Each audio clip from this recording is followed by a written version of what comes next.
maa ngi Cap Spartel fi nga xamante ni fi la Afrique commencé li ma toog nii c'est le point de départ d'Afrique maanaam fi Afrique commencé fi laa ni cupp nii toog. En tout cas que le meilleur gagne. Prions pour que la fraternité qui est entre Maroc et le Sénégal ne se brise jamais. Ça reste que du foot, rien que du foot. C'est la team, voilà, c'est la fair play. La team ziar naa leen mbaa yéen a ngi si jàmm tey gis ngeen ni ma ubbee vlog bi waaw démb moo nekkoon match Sénégal ak ki nga xamante ni moom mooy Égypte gis ngeen ni mbir yi demee tëdd nañ dallu nañ tuuti dalluwuñ bu baax nag wante dallu nañ tuuti lépp pour bëgg balaa ñuy jógee fi nga xamante ni mooy Tanger ñu def suñu dernier vlog fii nii ci Tanger wante nag yemuñu Tanger ndax yeneen dëkk yi ñuy dem ndax dañuy déménager dinañ leen wan la nga xamante ni moo am ci dëkk yooyu noonu mais tey dama leen di yóbbu ci lieu boo xamante ni lieu bu symbolique la. Attends, tu peux faire un arrêt ici vite fait sur le gap. dama leen di yóbbu ci lieu boo xamante ni lieu bu symbolique la biir Maroc xam naa ne ñu bëri dinañ waaru ndax foofu noonu fa la Afrique commencé donc topp leen ma di ngeen comprendre fi ma leen yóbbu fan la sama gars yi. buur bi nag buuru Maroc bi. fépp la am palais de. tout fait partie du palais. tout ça. C'est ça, la maison. Les travailleurs. Les travailleurs. Ah. Ils habitent ici. À côté du palais. À côté du palais. Oh. Le palais entre la forêt, le grand palais. Maanaam palais bi ngandam palais la. Oui. Un grand palais. Grand palais. Grand palais. Grand palais, oui. Et le roi, il a combien de palais? Au Maroc? Oui. Non, Beaucoup de palais. Oui. Au Sénégal, le président. Non filmé. Au Sénégal, le président. Il n'a qu'un palais. Il n'a qu'un seul palais. Seul palais. Ah, Maroc, grand. Le roi a beaucoup de palais. Il y a beaucoup de palais au Maroc. doole daal mooy lépp. Sur le ville, Mais un palais. Casablanca, palais, Rabat, palais, Tanger, palais, Fas. genre chaque ville, il y a un palais pour le roi. Oui. Chaque ville, il y a un palais pour le roi. Khadim. Sénégal bu fekkoon président bi dañ ni Thiès am na fa palais Louga palais yaa ngi gis gars yi commencé génn ci mbedd bi de lii de buuru Maroc bi rek a ko sañ xaaral ba noppi. maanaam ñun daw nañ presque ay 3 kilomètres te ba léegi nii mënuñoo jeexal palais wu Tanger bi palais wu buur bi porte palais baa ngi nii gis ngeen garde rouge yi te ba tey yi ngi daw maanaam ñun daw nañ presque ay 2 kilomètres te ba léegi mënuñoo jeexal palais bi. ay waay yàlla moo mën a maye bi dafa problème mooy même ça aussi fait partie du palais c'est 2 roues laay la te man sama problème mooy maanaam buur bi lu muy def fii nii moom mu fiy def maanaam nit naka la mën a dëkkee ci lu ngandee lii presque maanaam ñaari koñ yuñ taqale mooy palais wu buur bi ñaari koñ yuñ taqale yàlla mën na maye. gars lii lépp ci palais bi la de bilaay na xuma leen lii nii yépp ci palais bi la te biñ dalee daw ak léegi nii presque mën na ay 20 minutes ñi ngi daw mënu ñoo jeexal palais bi nga xam ne yàlla moo mën a maye waaw nii yàlla moom mooy tibb ci kattanam am ay nit yu mu ko sottil lii nii yëpp pour benn nit yàlla baax na xam naa peut-être dans une autre vie mën naa dem ba nekk fa buur on sait jamais. sama gars yi tey nag fi ma leen indi nii lieu la bu mythique bu symbolique fi nga xamante ni mooy Maroc comme li ma leen di wax découverte yi ngeen musul xam ak yi ngeen dul mus a gis fenn man maa leen koy wan man Archic Issa tey maa ngi fi nga xamante ni mooy Cap Spartel wante particulièrement jamono ji nii fi ma taxaw nii fii mooy meeru Méditerranée ak meeru Océan Atlantique Méditerranée mooy maanaam pays yi nga xamante ni mooy pays européens yi que ça soit mu nekk ay Espagne ay France ak yeneen dëkk yi gis nga leen duñ laalante day mel ni nga dem Saint-Louis diggante bël ba ak géej ga ndox mi duñ mas a laalante duñ mas a jaxasoo Atlantique mooy pays africain yeeg ñoom seen yaanaa même que dis dans l'histoire que fii nga xamante ni fi lañ nekk actuellement fii nii la Afrique commencé donc loolu noonu je tenais vraiment à le montrer parce que mënu ma woon ñëw fii ba Maroc ba génnaat fi te duma leen wan fi nga xamante ni fii la Afrique commencé yéen a ngi gis ngeen lu ñuul li ngeen di gis ne yëpp mooy Méditerranée Atlantique bi moo nekk yi Océan Atlantique fii la commencé gis ngeen moo wër ba moom moo dugg Sénégal dugg Afrique dugg fépp fi nga xamante ni mooy ndox yi ñuy napp wala ñun ñu fay jaar donc Afrique fii nii la commencé mais du ma yam fii nii dañuy dugg ci biir Cap Spartel bi bu ñuy dugg dañuy fay nag comme d'habitude comme li ma leen di wax naa leen vlog yi Flouze kay na Flouze mais da koy jar parce que pour di leen wan ay découvertes yu bees di leen wan bërëb yi nga xamante ni aussi ku ñëw Maroc mën na koo visiter il faut que mu ñuy jaral ñu yëkkati suñu xaalis di yëkkati suñu coono pour ñëw def nañ 2 heures jàpp 3 heures de route donc nañ dugg ci biir Cap Patel bi ma wan leen li fa xew ñu gën a retracer aussi histoire bi aja sama gars yi. sant bii nii ñu ngi nii di yéeg mais fii nii c'est extraordinaire yéen a ngi gis genre cochon yi nii maanaam lii xeetu mbaam xuux la boo xamante dis nii ba dee archi ba léegi maa ngi koy soog a gis c'est beau c'est joli mais dañuy daw ñoom fii lañ dëkk si biir Cap Patel bi ah ana bu mag bi je le vois pas gisoo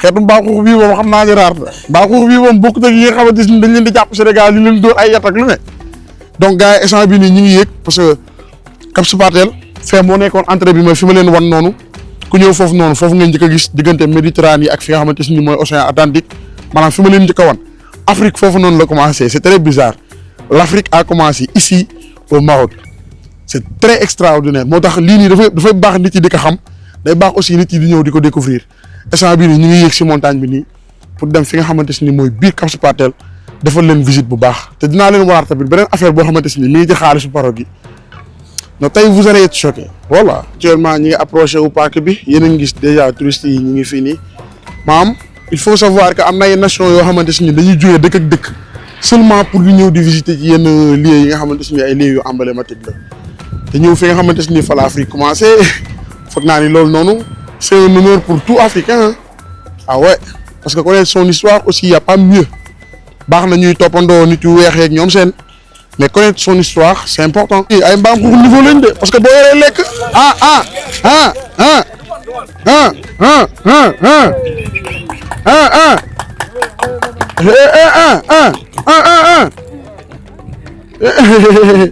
ay boo lekkee sama loxo bi mbaam xuux yi ay mbaam xuux niveau lañ de mbaam xuux yoo xamante ni chocolat la ñuy lekk te beurre mbaam xuux niveau gi nii xam nga ni mbaam xuux yi bokkut ak ñi jàpp Sénégal di leen dóor rek otra c'est quoi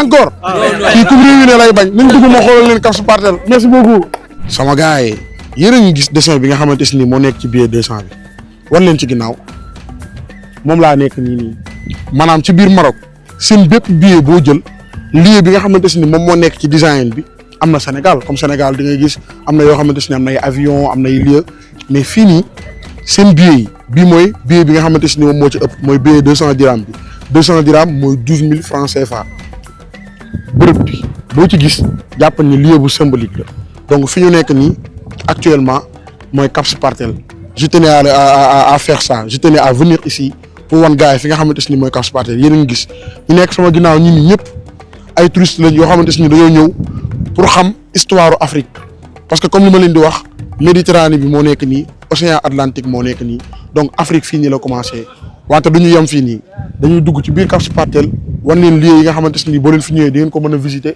wan leen aussi endroit bi ak vue bi ni mu rafetee parce que franchement c'est extraordinaire xeetu animaux yi nekk fii nii ne man très sérieusement man gisaguma leen surtout maag ay xeetu mbaam xuux yoo xamante ni chocolat la ñuy lekk ak péton allahumma salli nañ dugg biir Cap Patel ñu wan gars yi li nga xamante ni moom moo fi am te fii boo leen ñëwee bu leen peur parce que am na ay restaurant bon am na ay affaire yu bëri yoo xamante ni ñu ngi ci biir Cap Patel donc allons découvrir Cap Patel ensemble maanaam léegi ngeen di gis ci Cap Patel boo dee xool bu fekkee da nga def ay recherche ci histoire dañ naan la Cap Patel fait partie l'un des premiers phares d'Afrique comme par exemple li ngeen di déggee ay phares de Mamelles parce que ci océan yi bokk daf doon am ay phares yoo xamante ni dara bu waree am ci dëkk bi ñoom ñoo koy alerter waa dëkk bi ak ñoom seen donc Cap Patel bokk na ci phares yi nga xamante ni moom lañ njëkk a créé ci Afrique comme ni mu amee ay phares des Mamelles ak yeneen donc comme li ma leen di wax maa ngi yéen xam ngeen dañoo am transparence lépp lu may def dama leen koy wax balaa ngay dugg ci Cap Patel fii ngay jaar il faut nga fay soo fayee nag ba pare ci ngay soog a dugg mais bu leen jaaxle luy métti dañ koy gérer parce que man di leen wan rek moo may intéressé. daa mel ni bu ñu duggee fii yëpp la ñu war a visiter comme la fois passée sur Majorel mais dafa mel ni maanaam prix mooy nag. price déggal lii ñàkk dégg anglais baaxul price ma ni prix de laa ko foogoon maanaam price yi ñoo nekk nii 25 dirham 50 dirham 25 dirham 25 donc fépp fooy dem dafa mel ni ak price su boppam mais bon nañ essayer dugg le maximum dugg fi ñu war a dugg yëpp bu ko defee ñi nga xamante ni ñoom ñoo ñuy suivre bu ñuy ñëw peut-être ñun prévoir ñu ko comme il faut ñi nga xamante ni ñoom ñoo ñuy suivre ku fi bëgg a ñëw di nga prévoir xam fi nga bëgg a dem ñaata nga war a fay et puis mais par personne la nag bu leen juum par personne la ñu laajte visite du musée et du parc 25 dirhams visite du musée et du parc et du phare 50 dirhams lii foog ñu dem fa moo gën a cher mais foog ñu dem fa visite du musée du parc et du phare mooy nekk 50 dirhams musée and parc visite ok lii traduction bi la donc nañ jël yu 25 dirhams yi comme ça bu ko yu 50 dirhams yi bu ko defee ñu dem ba ci kaw phare bi wan gars yi vie bi ni mu extraordinaire let's go c'est 150 dirhams 150 dirhams donc tu me donnes ok je te donne 50 tu me donnes 100 vous n'avez pas de réduction pour étudiant lui c'est un Marocain tout le monde c'est le même prix sama gars yi tey de ñaari Marocain laa àndal waaye dafa ñu leen réduction de ñoom ñëpp a yam prix de le parc tamit c'est cher de j'ai que 100 j'ai pas 50 donc c'est toi tu me donnes 50 Astaghfirullah j'ai 50 ici donne-moi 100 désolé waa tib que ça 12 000 deewati na nii merci beaucoup Choukran, j'espère qu'il y a une belle vue et c'est ici que l'Afrique commence l'océan Atlantique et Méditerranée. Ça me fait plaisir de montrer ça à mes followers parce que moi je suis un vlogueur, un créateur de contenu sénégalais. Tu as ton téléphone? ñun xam ni fu ñu dem dañuy bokk gis nga laaj nga ma Instagram bi nii moom laa koy won comme ça peut-être du ñàkk sax mu woowaat ma ni ma kaay wane parc bi waaw bu ko defee ma lekkaat xaalisam dëkk bi ay compliqué business rek business archi que ça. Voilà mon Instagram merci beaucoup waa mbokk lu daje si biir jaay fooye on est trois oui parc bi doy caaxaan de boo ñëwee fii balaa ngay dugg Cap Spatel gii boo fayee fii lañ lay scanner boo fayul ba yore sa ticket bii ñu scanner la doo jàll mais jëlal vie bi kon nañ yëg ci phare bi yëg ci kaw a kaw wan gars yi vie bi ni mu mel après ñu wàcc nag dugg ci ruq-ruqaan yi ay ca ñu dem. non mais très sérieusement nag mais il faut le dire quoi franchement façon vlog yi ma leen defal donc très sérieusement amul kenn ku leen koy defal ci àdduna parce que bi ma ñëwee Maroc ak léegi nii ça fait presque 1 mois mais dem naa fi ay lieux yu bëri yoo xamante ni foog naa ne man maa leen ko wan te comme li ma leen di wax ça me fait tellement plaisir su ma demee stade wala nit ci sama commentaire yi ñu naan ma yaa tax ma ñëw Maroc très sérieusement démb rek a ci mujj gis ngeen lii fii nii terrasse Méditerranée brisé mais fii c'est interdit yéen a ngi gis kii bu rouge bi mais xool leen vue bi maam séparation Méditerranée ak Atlantique bi boo dee xool sax fii nii la gën a feeñee xool leen bi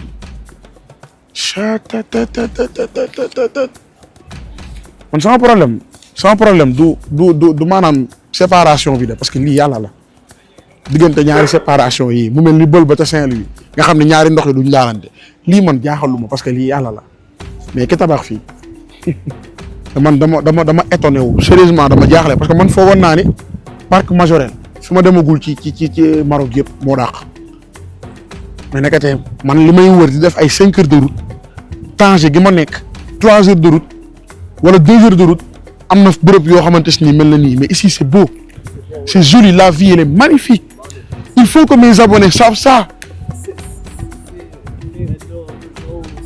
C'est clair. La vie est claire aussi. Ouais. Là, on est en train de regarder Espagne. Ok. Géo clair. Mais maintenant, pas clair. Normal, parce qu'il n'y a pas assez de soleil. Oui. gars yi. Oui, c'est ça. fii nii bu ma fi damay bañ a daanu nag xaaral ma wàcc xaw a jàppandi bu dëgër dañ yëg ci kaw faar bi bon temps donc sama gars yi comme li ma leen wax dañoo jël ticket bi nga xamante ni moom moo gën a cher mooy 50 dirham bi pour mën a am accès fépp actuellement ci faar bi la ñuy dem lii nii mooy histoire faal bi ak inspiration bi ak moom yaa ngi gis nii le phare source d'inspiration xam nga le phare de 2021 nangam ak sangam 2021 lañ ko créé non astafurlah li créé wuñ ko 2021 parce que Cap Spatel a été créé en 1864 je crois si je me trompe pas c'est en 1864 Oui. depuis 1864 Cap Spatel existe donc peut-être phare bi peut-être bon ci lañ ko gën a amélioré rek ñoom seen mais depuis 1864 la Cap Spartel di exister peut-être nag xam nga ñoom fii dañoo fonk mbirum artisanal ak di améliorer maanaam seen dëkk beeg ñoom seen peut-être chaque année danañ koy gën a améliorer mais nañ yéeg ci biir phare bi ca kaw a kaw a kaw tiim Cap Spartel bi yëpp war leen ko suñ paree wàcc dugg ci biir ruq-ruqaan yi war leen belle vie bi nga xamante ne moo nekk fii nii ci Cap Spartel parce que franchement c'est extraordinaire. yox la li ma leen di wax Méditerranée océan Atlantique maanaam daf lay wan séparation bi fii nii fépp fooy mënti dem bu ma neexee ma yéeg nii damaa fay de kenn mayu ma de fu ma neex laay jaar instant bii nii accès complet laa am mais yàlla daal bi dee. Le Maroc, le coin 0 km. de Maroc. Oui. C'est ici. Ah, le Maroc, l'Afrique, 0. L'Afrique a commencé ici. A commencé ici. C'est point, là commence Eh, l'Afrique. yéen man ñëw naa fi Afrique commencé. Le Afrique fii la commencé Afrique. point 0. Le point Le point zéro. 0. C'est C'est ici. dit, oui. C'est ici. Oui. Je suis le premier créateur de contenu sénégalais qui est venu jusqu'ici. Fii la Afrique commencé fii. Fi ma toog nii yéen besoin leen fi yow. L'Afrique a commencé ici. Toute l'Afrique. Oui, tout là. Bracha. Commence. Oh là là. Gars yi fii nii la Afrique commencé non tax puusal nii nga jël lii sama gars yi fi Afrique commencé laa nekk nii 0 kilomètre. C'est ici Ici, oui. Afrique. Le point de début de l'Afrique. Le point de début de départ d'Afrique c'est ici. Oui. maa ngi Cap Spartel fi nga xamante ni fi la Afrique commencé li ma toog nii c'est le point de départ d'Afrique maanaam fi Afrique commencé fi laa ni cupp nii toog kenn daa mos a ñëw fii mosoo leen fi ñëw non nañ dem ma woon leen ci biir lay la mun de damaa yiimu instant bi bu jaaxle naa de waa tamit ça dama leen di wax rek de très sérieusement genre je suis choqué en fait parce que c'est quelque chose en tant qu'Africain man ma ñëw fi Afrique commencé l'Afrique a commencé ici vous imaginez l'Afrique a commencé ici le point de départ d'Afrique xool leen vue bu magnifique bii nii regardez-moi ça cette belle vue ah allahumma salli wa sallim mais taxawal nii nga jël vue bi nii nga gis gars yi yaa ngi koy jël mi ngi nice non mais waatim que ça regardez-moi ça je suis sur le point de départ d'Afrique c'est ici que l'Afrique a commencé lii dama koy wax samay sët wax ko samay doom incha allah parce que même man mi nekk fii sax damaa kontaan mon ami t'as pas mon choix je vais pleurer dañ yéeg. bon sama gars yi actuellement maa ngi ci musée bi musée parc Cap Spartel roi baa ngi nii de jantal roi l'actuel roi Mohammed VI jëlal dégg roi bi jantal roi ñu dugg ci biir musée bi xaaral ma wax lu ma xam balaa ñu may indil ay plaignant jaar naa ne sama mbokk yi ñu leen def yéen a ngi fépp géen lu mu joxe géen luñ ko tawfeex bëgg nañ de jël ko nice géen merci beaucoup waay frérot ça fait plaisir jaay faay bëgg nañ donc gars yi instant bi nii ñu ngi ci musée Cap Spartel tableau yeeg maanaam déco yeeg lépp lu leen fi gis dafa am lu muy symboliser te yéen a ngi gis benn par benn lépp laa leen di wan fii nii la ñu war a yéeg ci kanam phare Cap Spartel définition phare bi moo nekk nii position beeg yooyu yéen a ngi gis sama mbokk sénégalais yi fu ñu dem fekk leen fa wante tamit ñun fu ñu dem gars yi ñu ngi seedal job bu rafet bi nga xamante ni ñu ngi koy def ci réseau yi asalaamaaleykum macha allah ici c'est où c'est la musée donc ça c'est le tableau du Cap Spartel ok le plan ok là c'est Maroc. Là, c'est Maroc. L'autre, c'est l'Europe. Donc, la séparation, là, c'est la Méditerranée et l'océan Atlantique.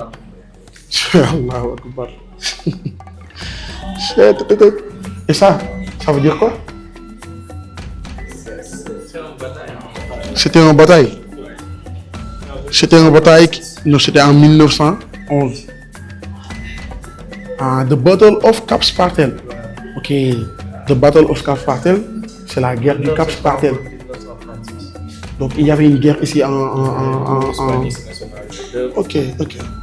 Donc lii moo nekk comme par exemple liy wane ni guerre bi amoon na fi ñu demee histoire de le symboliser 1 décembre 1911 donc guerre bi 1911 la jeex 1 décembre 1911 macha allah on va venir regarder donc sûrement c'est le bateau qui était là avant c'est joli c'est très joli donc le bateau il s'appelle Frégate Donna Isabella moo nekk bateau bi ngeen di gis nii moom la gars yi retracé waat nii histoire de symboliser ko et tout li dafa baax parce que sa dëkk boo amee yenn histoire yi xam nga ña fa nekkoon dañuy génn àdduna seen ay doom dañuy ñëw seen ay sët-sëtaat lii wane histoire bi mooy nga di ko retracer en image te si loolu noonu am na loo xamante si ni moom mooy wane image yu carrément ak histoire yu carrément guerru Cap Skirring en vidéo moom la ñu dugg fii nii pour wan leen ko.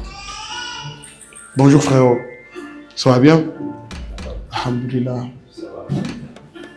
Archive, centre de ressources.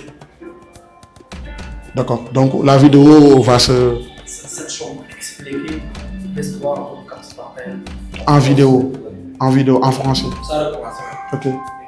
Non, li dafa graaw maanaam histoire du Cap Skirring la gars yi retracé def ko en vidéo chaque chambre boo dem di def di visite da ngay dugg benn chambre boo xamante ni moo lay wax histoire boobu noonu en vidéo maanaam vidéo bi bu fekkee dama ko nar a topp à la lettre dina mat 1 heure de temps comme bu Marrakech bi ni mu guddee woon dañ koy tënk rek Auguste Fresnel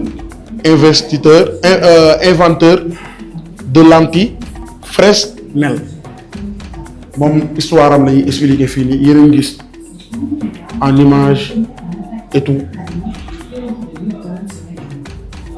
dama leen di mosal rek bu ko defee yéen tamit ci des nga ñëw àggale ko nañ dem visiter feneen xool tamit foofu lu fa am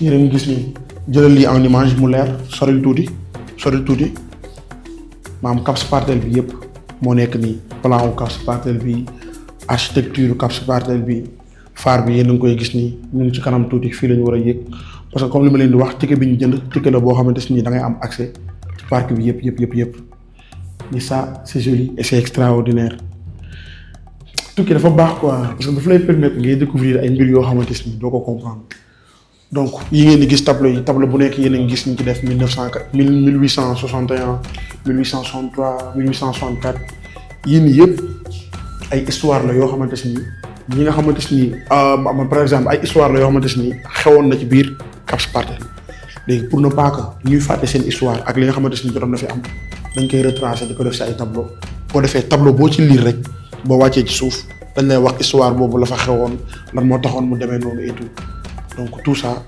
c'est des histoires et c'est des choses yoo xamante ni passé woon na fii nii ci Cap Skirring duggaat ci beneen lieu wanaat leen li fa xew mais lii rafet na parce que dama ko sàcc yóbbu ko sama yaay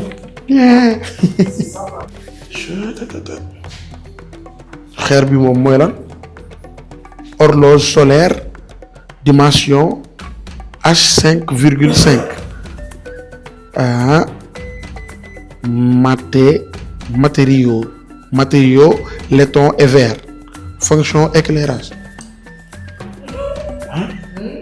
kenn du ko yëg xama yam balaa may def tur ba xamul dañ dugg fii royaume du Maroc 150e anniversaire du phare de Cap Skirring. Vous imaginez, ça fait 150 ans le Cap Skirring existe et ça ancien l'argent donc le billet que j'ai montré c'est l'ancien argent dama leen di wan gars yi pour que mu gën a leer maanaam xaalis bi ma leen wan 200 dirhams yooyu noonu mooy ancien 200 dirhams yi nga xamante ni moo nekkoon Maroc mooy bi logo Cap Skirring bi nekk mais actuellement bii ni moo si nekk maanaam logo bi dañ ko changé au lieu de logo Cap Skirring bi yéen a ngi gis fii ñu ngi koy symboliser nii pour wane que ni xaalis bii ni moo si nekkoon mais actuellement c'est ça mais teewul tamit ñaari billets yëpp day jàll man de boo ma ci may ma jël ko boo ma may ci billets yi ma jël ko ndax 200 dirhams 12 000 la moom lañ fay. Gardien du phare donc tous ces hommes c'était des gardiens du phare. Ancien gardien ouais. Ou nouveau gardien. Les anciens gardiens et les nouveaux gardiens. donc gars yi maanaam ñii ñoom dañoo teral gardien yi. Sénégal de c'est la première gardien. Kabou Ahmed, maître du phare 1937. Oui. Et actuellement, c'est lui la nouvelle gardienne. Oui. Allahumma salli. Depuis 2000. Allahumma salli. Depuis 1992 kii moo nekk gardien bu bees bi. Sénégal la boo fa nekkee gardien dañ lay xeeb de xool leen gardien bi lañ lay wax te fii nii phare bi ki ko njëkk a gardé ba ki ci mujj ñëpp ñu ngi nii ñu taf leen fii nii seulement pour symboliser liggéey bu rafet bi. yéen a ngi gis seen ay tur ñoo nekk nii gardien du phare maanaam musée bi ñi ko doon gardé sax dañ leen a sargal. C'est important de montrer ça. Famille du parc Cap Spartel 1961. Hein? Yéen a ngi gis remise du trophée à l'ancien maître du phare de Cap Spartel 2011. lépp loo xamante ni def nañ ko dañ koy jël wane ko en image nañ dugg ci salle bi nii parce que ça doit être important ici aussi. phare du Maroc bu leen fàtte waxoon naa leen que ni ci phare bi lañ war a dem phare Caps Barbas. C'est où Caps Barbas? C'est les phares. Tous les phares au Maroc. Tous les phares au Maroc. Oui, oui. Donc ici, c'est tous les phares au Maroc. Tous les phares au Maroc. Au Maroc. Phare Barbas. Phare Barbas. Ok. C'est la suite. Oui. Maanaam fii nii sama gars yi daal su ma leen ko mënee tënkal ci gàttal. C'est ça la phare. La phare Cap Spartel voilà il est ici. Donc sama gars yi fii su ma leen ko mënee tënkal ci gàttal maanaam phare yi nga xamante ni moo am Maroc yëpp Dakar daa mel ni phare des Mamelles rek la am de si je me trompe pas mais Maroc am nay plusieurs phares gis ngeen phare yi bëri na trop mais dañ ci tànn yenn yi nga xamante ni peut-être ñoo ci gën a am jëmm comme phare Caps Barbas ak fii nii phare El Hank ak fii nii phare Sidi bu Afi ñoom lañ jël def leen fii nii pour symboliser ko di ay bàyyiwuñ dara. Et ça? Barada. Barada. Barada. Gars yi bàyyiwuñ sax barada. ça. Lampe. Les premières lampes du phare. Oh là là. Ça aussi c'est des lumières. maanaam sama gars yi ci gàttal. defal leen nga jël ko grande image maanaam ci gàttal fii lumières yi njëkk a nekk ci phare bi sax gars yi dañ koo jël bàyyiwuñ dara yéen a ngi gis. lumière yi ñoom ñoo njëkk a nekk ci phare bi xam nga àdduna day dox àdduna buy dox dafay ànd ak àdduna nañ dugg fi allahumma salli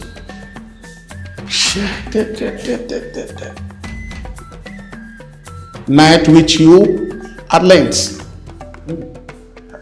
dégguma angale de mu ko lire ngeen comprendre ko noonu rek et ici c'est où frérot ça symbolise quoi c'est les premières lumières qui étaient dans le phare. Madame salle bi ñu nekk nii c'est dédié aux premières lumières qui étaient dans le phare maanaam parc bi yéen a ngi gis phare maanaam lumière bi moom moo njëkk a nekk ci phare bi moom lañ jël moderniser ko wàcce ko fii nii pour ku ñëw ci musée bi xam ko te boo fi duggee aussi dañ lay wan histoire bi te tamit sama gars yi je vous dis matériels yi c'est des matériels très précieux loolu moo tax phare bi fépp foofu mënti dugg am na ay caméra au cas où kenn nar fee dugg di def ay njuuj njaaj nañu yéeg ci kaw. donc sama gars yi actuellement ñu ngi nii dañuy yéeg ci kaw. Aujourd'hui, ouais. Bienvenue ici. Bienvenue. Dimanche. Merci beaucoup. À Rabat, merci beaucoup, Inch'Allah. Et on compte bien. Merci. Ah, tu gardes la ticket. Donc sama gars yi direction ci kaw a kaw ca collo ba yéeg ba ca kaw a kaw. je fais monter. monter waaw. bonjour frérot. Bonjour. Ça va pas-tu? donc booy dafa sécuriser wu de maanaam fii pour nga dugg fi pour yéeg ci kaw phare bi il faut nga wane ticket bi nga xamante ni moom nga fay ci buntu bi loolu la ñuy scanner soog laa bàyyi nga jàll. sama gars yi nii de la ñuy yéegee léegi ma commencé léegi ma miir de fii moom xam naa ni ku say yax dëgërul mën nga daaroo de yow mi may filmé tamit am nga fit roq bu sew bi waatim ko saa su ko leen waxee dëgg rek yéeg met na de ma jafandu rek man dafa damaa ngi jëm man agsi nañ ci faar bi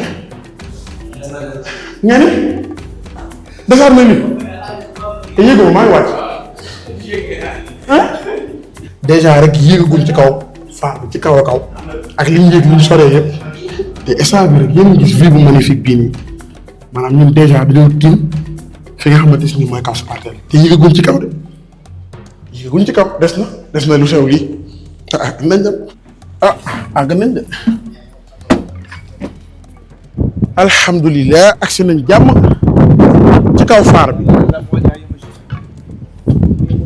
lan moo tax sama kaw bi am na lu ma daal lii lan la ndox la ndoxu jàmm la mon ami va bien alhamdulilah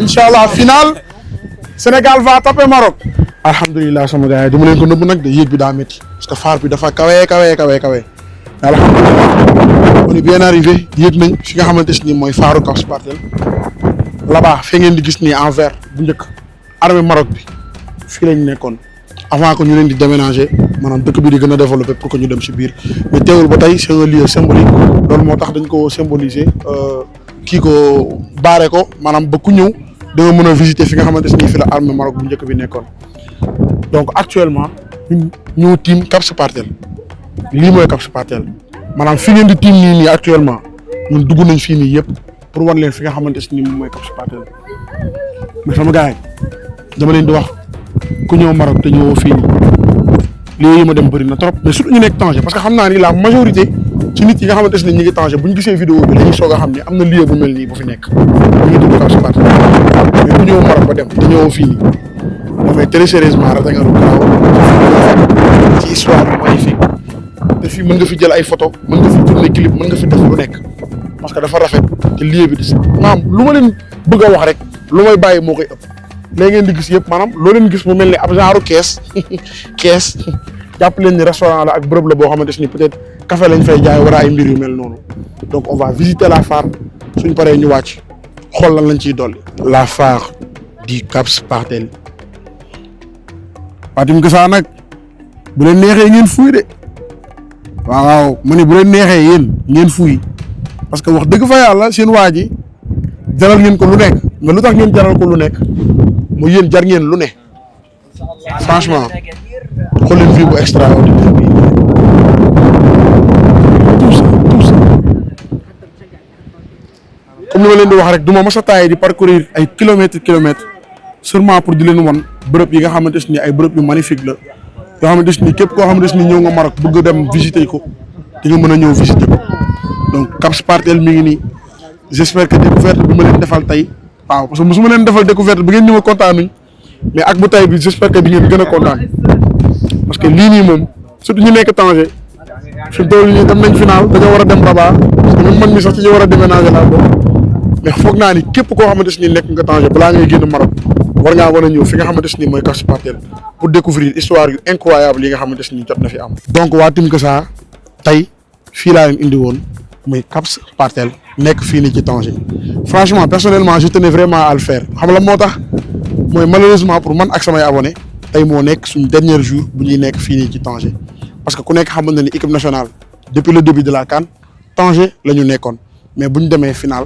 Rabat la ñuy joué ji final bi donc dañuy déménager ñun soit ñu dem Casa wala ñu dem Rabat pour gën a jege équipe bi parce que incha allah ci kàttanu suñu borom lundi dañoo war a retourner waa suñu dëkk te ñun ñëpp leen la ñuy ñaan muy bu ñuy retourner ñu yóbbaale coupe bi incha allah donc bii mooy nekk suñ dernière fois vlog fii nii ci Tanger mais war naa dem Casa Rabat demoon naa fa mais il faut aussi ma dem Casa dem fi nga xamante ni fa la sénégalais yi nekk war leen waa Casa ak sénégalais yi fa nekk nan la ñuy dundee donc j'espère que lieu bi ma leen indi woon nii muy Cap Spartel neex na leen parce que man très sérieusement lépp lu ma doon xaar ci image yi lu ko raw laa fekk fii nii Cap Spartel te kenn mënul wane lépp parce que vlog yi yenn saa yi maanaam comme li ma leen di wax dañuy def une journée wala boog ñu def 2 jours yoo xamante ni dañuy def vlog mais 20 minutes ngeen ciy am wala 30 minutes maanaam coono bi yëpp parfois dañ leen koy épargner pour ne pas que minutes yi di gudd mais comme li ma leen di wax à chaque fois yéen jar ngeen ko te ni ma ko defee fii nii ci Maroc bi nii ba jox envie ay nit yu bëri ñu ñëw fii nii ci Maroc pour bëgg a découvrir Maroc